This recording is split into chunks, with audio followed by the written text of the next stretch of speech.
Good morning, my dear students and friends. Today in the class of tense, I am taking past perfect tense. Past perfect tense जैसा कि नाम से पता है, past की हम बात कर रहे हैं, भूत की बात कर रहे हैं, और इस टेंस में हम बात कर रहे हैं भूतों के भूत की। जी हाँ दोस्तों, इस टेंस में हम बात करेंगे भूतों के भूत की। इट मीन्स मेरे बड़े दीदी कहा करते थे कि जब भूतों के भूत की बात करनी हो तो पास्ट परफेक्ट टेंस की बात करा करो। तो हम आप बात कर रहे हैं कि in this tense two works are done after one after the another. एक कार्य करने से पहले ही एक कार्य पहले कार्य से पहले समाप्त होता है और दूसरा कार्य बाद में। पहले समाप्त वाक्य को पास्ट परफेक्ट टेंस में लिखा जाता है तथा बाद में समाप्त वाक्य को पास्ट इंडेफिनिट टेंस में लिखा जाता है, और वाक्य के अंत में चुका था, चुकी थी, चुके थे अथवा लिया था, लिए थे, ली थी शब्द आते हैं। अपन इसमें एक चीज और कहेंगे, मेन जो इसका है सेंटेंस पैटर्न। सेंटेंस पैटर्न की जब अपन बात करते हैं तो हम लेंगे subject plus head plus third form of the verb plus object. Object में भी और ऑब्जेक्ट में नॉट भी। यहाँ पे हम जब बात करते हैं तो सबसे पहले हम ये जिक्र करेंगे कि जब सब्जेक्ट और हेड, यहाँ पे आपके पास सब्जेक्ट सिंगुलर हो या प्लूरल हो, हमें हेड का यूज करना है। अगेन वन अदर रूल है जो अभी मैं आपको बता रही हूँ, वही हेड के बारे में।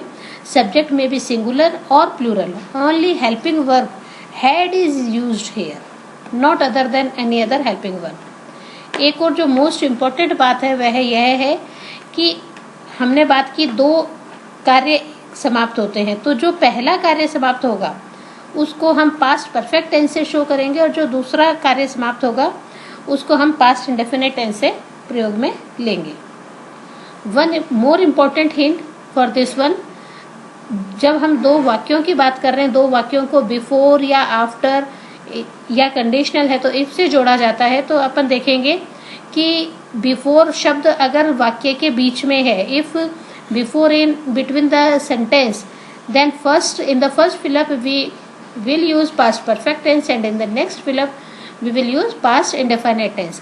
और इसी तरह से अगर दो वाक्यों को आफ्टर से जोड़ के बनाया गया है then past indefinite tense पहले यूज आएगा और past perfect tense बाद में यूज किया जाएगा।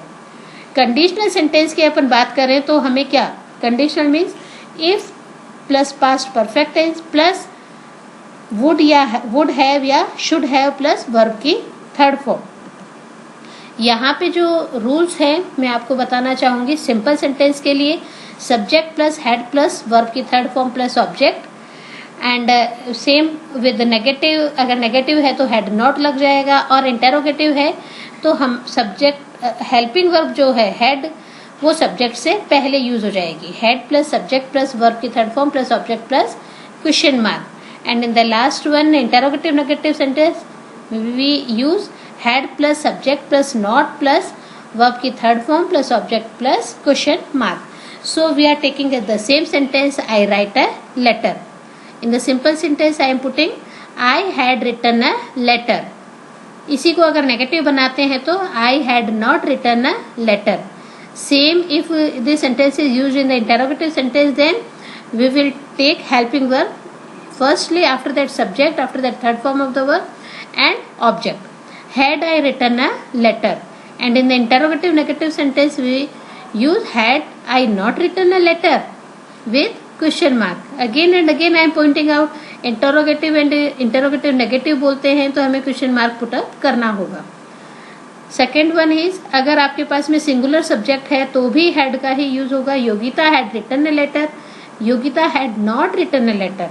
And if we are using this sentence in an interrogative way, then we will write had Yogita written a letter, and in the interrogative negative sentence we are using had Yogita not written a letter with question mark। अगर इसमें you आ रहा है तो भी हमें had का use करना है, they आ रहा है तो भी had का यूज करना है। You had written a letter, in the negative sentence we are using you had not written a letter। देखिए had और not, यहाँ पे सिंगुलर सब्जेक्ट हो प्लूरल हो, हैड और नॉट ही यूज आएगी, हेल्पिंग वर्ब हैड ही आएगी। हेल्पिंग वर्ब का किसका यूज होगा, only and only had. You had not written a letter, had you written a letter in the interrogative sentence with question mark, and in the interrogative negative sentence we are using had you not written a letter with question mark. And last sentence I am taking in a simple sentence with the plural subject they. Maybe singular subject, maybe plural subject, we had already written. Had का ही use करना है. किसका use करना है? Only and only had. So we are saying they had written a letter. They had not written a letter. Had they written a letter? Had they not written a letter?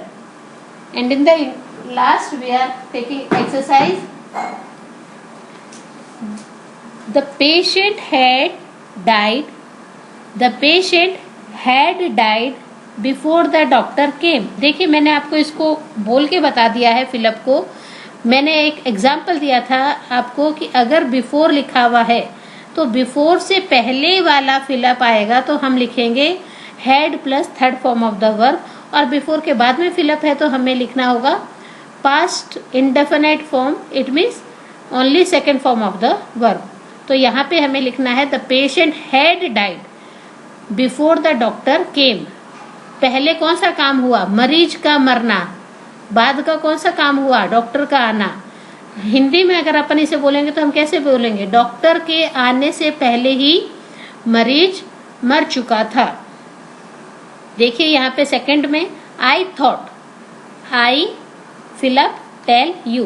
तो यहाँ पे thought already आ चुका है तो I thought I had told you. I thought I had told you. Again in the third sentence we are using the teacher.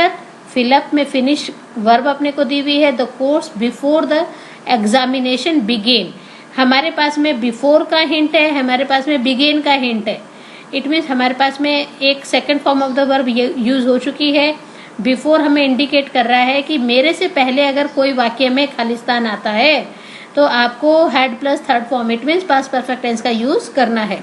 So we are using the teacher had finished the course before the examination began. In the fourth sentence मैंने इसमें interrogative sentence को use किया है. Interrogative sentence को use करते हैं तो हम क्या कहेंगे? fill up the bell, again fill up, and the verb is ring. Before I reached the school. यहाँ पे again before I reached, यहाँ पे past पर इंडेफिनिट टेंस का यूज किया गया है तो अल्टीमेटली हमें यहाँ पे क्या यूज करना होगा? Had plus third form. अब ये इंटरोगेटिव सेंटेंस है तो हमें had plus subject plus verb की थर्ड फॉर्म और फिर अपना सेंटेंस कंटिन्यू हो जाएगा. Had the bell rang before I reach the school. The last one I am taking Sandhya went to school after she fill up learn her lesson. यहाँ पे संध्या के संग वेंट का यूज हो चुका है और मेन देखिए यहाँ पे आफ्टर. मैंने कहा था अगर आफ्टर शब्द आता है तो आफ्टर से पहले वाले वाक्य में पास्ट इंडेफिनिट टेंस का यूज करना है और आफ्टर के बाद वाले वाक्य में हमें पास्ट परफेक्ट टेंस का यूज करना है. Past perfect tense means had plus third form of the verb. So we are using Sandhya went to school after she had learn her lesson. Thanks a lot of guys. मुझे उम्मीद ही है और आपके सबके comments बहुत ही अच्छे आ रहे हैं. So I am continuing it. Please like and subscribe my channel and share only and only if you are taking benefit from this one, and give me the feedback. If you have any feedback to me, give me. Thanks a lot. Have a nice day.